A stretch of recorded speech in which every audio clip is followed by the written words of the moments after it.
नीयत सच्ची हो तो पूरी कायनात आपके हक में खड़ी हो जाती है। ਮਾਨ ਸਰਕਾਰ ਨੇ ਨਹਿਰੀ ਪਾਣੀ ਦੀ ਸਮੱਸਿਆ ਨੂੰ ਨਜਿੱਠਣ ਵਾਸਤੇ ਬਹੁਤ ਵਧੀਆ ਕੰਮ ਕੀਤੇ ਆ। ਸਾਡੇ ਖੇਤਾਂ ਨੂੰ ਪਾਣੀ ਪੂਰਾ ਲੱਗਣ ਲੱਗ ਪਿਆ ਜੀ। माझा, मालवा, दुआबा और पुआध के इलाके दुआएं दे रहे हैं। ਮਾਨ ਸਰਕਾਰ ਦਾ ਬਹੁਤ ਬਹੁਤ ਧੰਨਵਾਦ ਕਰਦੇ ਹਾਂ। ਇਸ ਜੂਨ ਜੁਲਾਈ ਜਦੋਂ ਝੋਨੇ ਦੀ ਫਸਲ ਹੋਊਗੀ ਇਹ 85% ਤੇ पहुंच जाएंगे। दोस्तों मैं हूं आपके साथ नदीम अकरम। आप देख रहे हैं पल पल न्यूज। 27 जून की रात मिडिल ईस्ट के लिए एक बार फिर बेहद भारी साबित हुई। अभी कुछ दिन पहले तक अमेरिका और ईरान के बीच सीजफायर, एमओयू, बातचीत और डील की बातें हो रही थी। दुनिया को बताया जा रहा था कि मामला ठंडा हो रहा है, लेकिन जमीन पर हकीकत कुछ और ही दिखाई दे रही है। रिपोर्ट के मुताबिक अमेरिका ने दावा किया कि स्ट्रेट ऑफ होर्मुज से गुजर रहे एक कार्गो शिप पर ईरानी ड्रोन हमला हुआ और इसी को बहाना बनाकर अमेरिकी फौज ने 26 और 27 जून की रात ईरान के अंदर कई ठिकानों पर एयर स्ट्राइक कर दी। अमेरिकी सेंट्रल कमांड ने दावा किया है कि इन हमलों में ईरान के मिसाइल और ड्रोन स्टोरेज साइट साथ ही कोस्टल रडार सिस्टम को निशाना बनाया गया। वीडियो जारी किया गया। दावा किया गया कि ईरान की ड्रोन और मिसाइल साइट्स को बड़ा नुकसान पहुंचा दिया गया है। लेकिन यहां सवाल बहुत बड़ा है, क्या सिर्फ एक कार्गो शिप की घटना के नाम पर किसी मुल्क के अंदर घुसकर हमला कर देना जायज हो जाता है?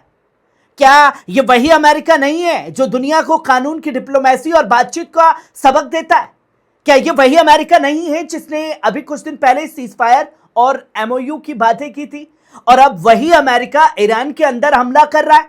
ईरान का कहना है कि उसके दक्षिणी शहर सिरिक में बंदरगाह के करीब हमला हुआ, यानी हमला ईरान की सरजमीन पर हुआ। अमेरिका कह रहा है कि उसने जवाब दिया, लेकिन ईरान कह रहा है कि यह जवाब नहीं बल्कि बहाना बनाकर किया गया हमला है। और दोस्तों यही असली क्रोनोलॉजी है। पहले एक जहाज पर हमला होता है, ईरान उस हमले की जिम्मेदारी नहीं लेता, फिर अमेरिका तुरंत ईरान पर इल्जाम लगाता है, फिर America vice president JD Vance चेतावनी देता है अगर ईरान के एमओयू पर कोई ऐतराज है तो बातचीत करें। लेकिन वायलेंस होगी तो जवाब होगा, वायलेंस का जवाब दिया जाएगा। यानी बात समझिए, कागज पर डील जिंदा है लेकिन जमीन पर मिसाइलें चल रही हैं, कागज पर सीजफायर है लेकिन आसमान में ड्रोन उड़ रहे हैं। बातचीत की मेज पर अमन की बातें हैं लेकिन रात के अंधेरे में ईरान की सरजमीन पर हमले हो रहे हैं। अब ईरान ने क्या किया? अमेरिका के हमले के कुछ ही देर बाद ईरान ने भी जवाबी कार्रवाई का ऐलान किया।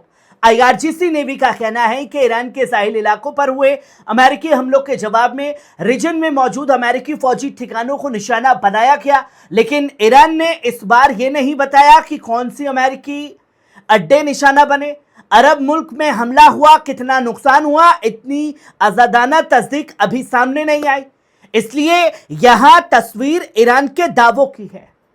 मगर ईरान का पैगाम दोस्तों बहुत साफ है।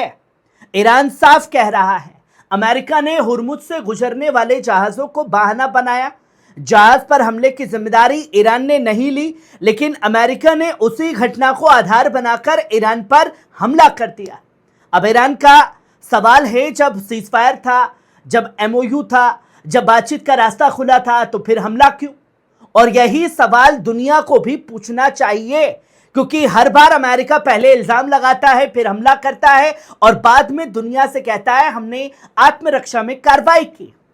इराक में यही हुआ, अफगानिस्तान में यही हुआ, सीरिया में यही हुआ और अब ईरान के साथ भी वही पुराना खेल दोहराने की साजिश दिखाई दे रही है। ईरान की पार्लियामेंट की नेशनल सिक्योरिटी और फॉरेन पॉलिसी कमीशन के चेयरमैन इब्राहिम अजीजी ने भी कहा कि हमला बोला है। अमेरिका ने बातचीत के बीच ईरान पर हमला करके साबित कर दिया कि उसे ना बातचीत के उसूलों की परवाह है, न सीजफायर की। उन्होंने डोनाल्ड ट्रंप को नाकाम अमेरिकी प्रेसिडेंट बताते हुए कहा कि अमेरिका की यह कार्रवाई पहले की तरह हटने और पछतावे पर खत्म होगी। यानी ईरान साफ कह रहा है अमेरिका जितना दबाव बनाएगा जवाब उतना ही सख्त होगा। और यहां सिर्फ अमेरिका की बात नहीं है, ईरान ने मुल्क में अरब मुल्कों की भी बुनियाद है। ईरान ने कहा कि अगर किसी भी अरब मुल्क ने अपनी सरजमीन, एयरबेस या फौजी सहूलतें ईरान के खिलाफ अमेरिकी हमलों के लिए भी इस्तेमाल होने दी तो उन्हें भी इस टकराव का हिस्सा माना जाएगा। ये बहुत बड़ा बयान है। क्योंकि अमेरिका की फौजें मौजूदगी अरब मुल्कों में है, एयरबेस है, नेवी है, सेंट्रल कमांड है। अड्डों से ईरान पर हमला हुआ तो जवाब सिर्फ अमेरिका को नहीं बल्कि ज़मीन को भी मिलेगा जहां से हमला हुआ। तो ये पूरे रीजन को आग में झोंक सकता है। यानी मामला अब सिर्फ अमेरिका ईरान नहीं रहा, मामला अब अमेरिका, ईरान, गल्फ मुल्क, लेबनान, इजराइल और पूरे मिडिल ईस्ट की स्थिरता का बन चुका है। अब सवाल यह है, क्या ये सीजफायर टूट चुका है? देखिए, कागज पर शायद नहीं, बयानबाजी में शायद नहीं, लेकिन जमीन पर हो रहा है। वे सीजफायर नहीं दिखाता। अमेरिका ईरान के अंदर हमला कर रहा है, ईरान अमेरिकी ठिकानों को निशाना बनाने का दावा कर रहा है और गल्फ मुल्क को वार्निंग दी जा रही है। तो फिर कौन सा अमन है, ये कैसे समझोगे? एक तरफ मिसाइलें तैयार हैं और वहीं ईरान के समर्थक कह रहे हैं कि अमेरिका पर भरोसा करना सबसे बड़ी गलती, क्योंकि अमेरिका बातचीत के नाम पर वक्त लेता है और फिर हमले का बहाना तलाशता है। अब बात लेबनान की देखिए। लेबनान में भी हालत बेहद संवेदनशील है। अमेरिका, इजराइल और लेबनान के बीच सीजफायर फ्रेमवर्क एग्रीमेंट की बात हो रही है। उसके खिलाफ लोग सड़कों पर उतर आए हैं। रिपोर्ट्स के मुताबिक प्रदर्शनकारी इस समझौते को पूरी तरह रद्द करने की मांग कर रहे हैं। उनका कहना है कि इस समझौते में इजराइल के साथ सीधे बातचीत और हिजबुल्लाह को निहत्था करने जैसी शर्तें शामिल हैं और यही लेबनान के अंदर असली विस्फोटक मुद्दा है, क्योंकि हिजबुल्लाह सिर्फ एक सियासी नाम नहीं है, लेबनान के एक बड़े तबके के लिए वे रेजिस्टेंस की पहचान है, इजराइल के खिलाफ लड़ाई की पहचान है। अब अगर किसी समझौते में यह कहा जाए कि हिजबुल्लाह से हथियार डलवाए जाएंगे तो लेबनान के अंदर विरोध होना तो तय था। तस्वीरें सामने आई हैं, लोग सड़कों पर हैं, हाथों में हिजबुल्लाह के झंडे हैं। रिपोर्ट के मुताबिक प्रदर्शनकारी लेबनान के प्रधानमंत्री नवाब सलाम के घर की तरफ बढ़ रहे हैं।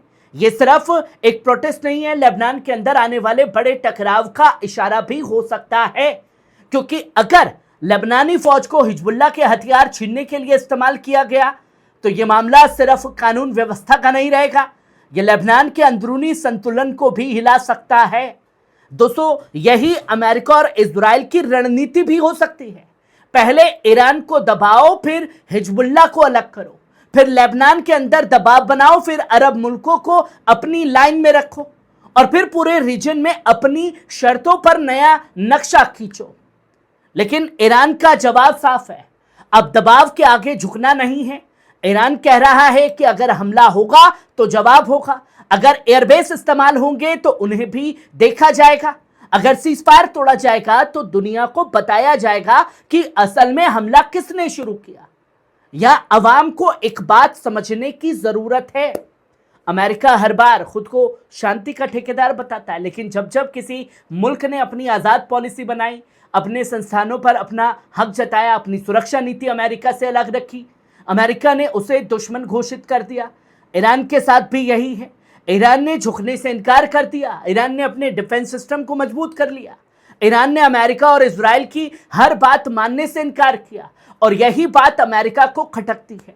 आज फिर वही मोड़ है, या तो बातचीत सच में होगी, बराबरी के आधार पर होगी और अमेरिका अपनी फौजी दखलंदाजी रोकेगा, या फिर ये आग और ज्यादा फैलेगी, क्योंकि अगर ईरान ने अमेरिकी ठिकानों को निशाना बनाना शुरू किया, अगर गल्फ बेस खतरे में आए, अगर लेबनान में हिजबुल्लाह के खिलाफ कार्रवाई हुई, अगर इजराइल ने इस मौके का फायदा उठाया, तो ये सिर्फ एक छोटा टकराव नहीं रहेगा, ये पूरे मिडिल ईस्ट को नई जंग की तरफ धकेल सकता है।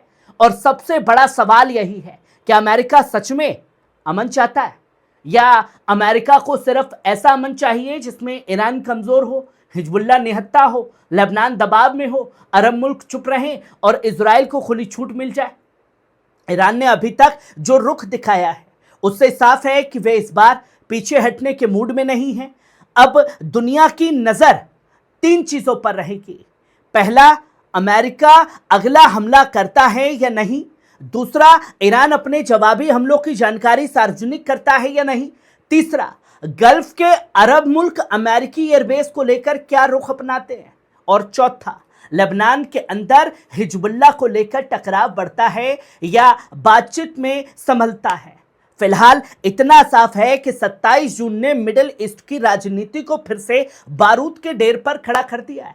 सीजफायर की बातें अब कमजोर पड़ती दिख रही हैं, डील का भविष्य खतरे में है और अमेरिका की नीयत पर फिर सवाल खड़े हो रहे हैं, क्योंकि अगर बातचीत के बीच हमला होगा तो फिर बातचीत पर भरोसा कौन करेगा। अगर एमओयू के बाद मिसाइलें चलेंगी तो फिर दस्तखतों की अहमियत क्या रह जाएगी, और अगर हर बार अमेरिका इल्जाम लगाकर हमला करेगा तो फिर दुनिया कब तक चुप रहेगी। इसी सवाल के साथ मैं नदीम अकरम आपसे इजाजत चाहता हूं। ऐसी ही अहम खबरों और बेबाक ताज़िये के लिए जुड़े रहिए पल पल न्यूज़ के साथ, जो है आपकी खबर आपका भरोसा। शुक्रिया।